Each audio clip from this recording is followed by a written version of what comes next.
அதே போன்றுதான் மாதத்தின் அடிப்படையில் நோன்பு என்று வருகிற பொழுது ஷவ்வால் மாதத்தில் 6 நோன்பை காட்டி தந்த நபிகளாருக்கு, முஹர்ரம் மாதத்தில் ஆஷூரா தாசுவாவுடைய நோன்பை காட்டி தந்த நபிகளாருக்கு, துல்ஹிஜ்ஜா மாதத்தில் அரபாவுடைய நோன்பை காட்டி தந்த நபிகளாருக்கு ஷஅபான் மாதத்தில் ஏன் பராஅத் என்ற நோன்பை காட்டி தர முடியவில்லை?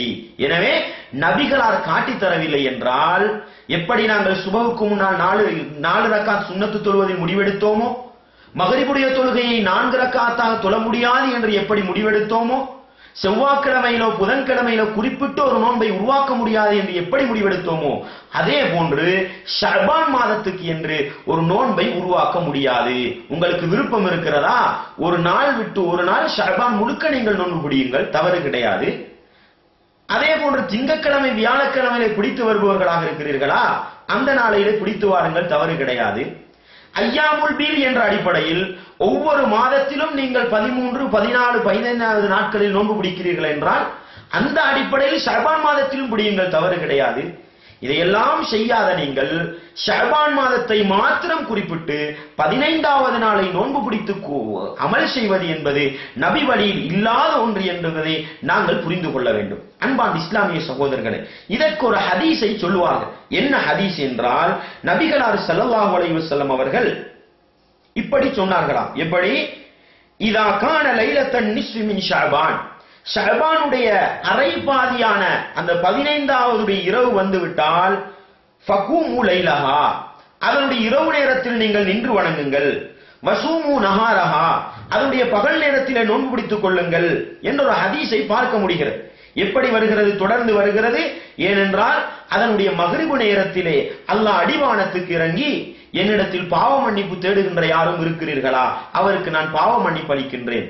என்னிடத்தில் உணவு தேடுகின்ற யாரும் இருக்கிறீர்களா, நான் உங்களுக்கு ரிஸ்க் அளிக்கின்றேன். சோதனையில் அகப்பட்ட யாரும் விடுதலையை தேடுகின்றீர்களா, உங்களுக்கு நான் விடுதலையை தருகிறேன் என்று சுபஹ் வரைக்கும் அல்லாஹ் சொல்வதாக ஒரு ஹதீஸை நாங்கள் பார்க்க முடிகின்றது. இந்த ஹதீஸை பொறுத்தவரையில் இது இட்டுக்கட்டப்பட்ட ஒரு ஹதீஸாக இருக்கு. அபூதாவுதுல வரக்கூடிய ஹதீஸ், இந்த இப்னு மாஜால வரக்கூடிய ஹதீஸ்.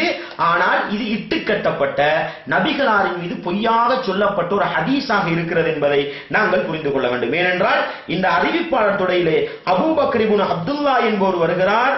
அவருடைய பேராக இப்னு அபி சுப்ரா என்று அடையாளப்படுத்தப்பட்டிருக்கிறார்.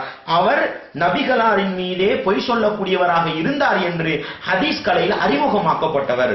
எனவே நபிகளாரின் மீது இட்டுக்கட்டப்பட்ட ஒரு செய்தியை வைத்து ஒரு வணக்கத்தை உருவாக்க முடியுமா என்றால் முஸ்லிம் சமூகம் உருவாக்க முடியாது என்ற நிலையிலே தான் ஹதீஸ் கலை அறிஞர்கள் எல்லாம் இருக்கின்ற ஒரு நிலையை நாங்கள் பார்க்கிறோம். நபிகளார் என்ன சொன்னார்கள்? என் மீது யாராவது ஒருவர் வேண்டுமென்றே பொய்யுரைப்பாராக இருந்தால் அவர் நரகத்தில் ஒரு இடத்தை ஒதுக்கிக் கொள்ளட்டும் என்று சொன்னார்.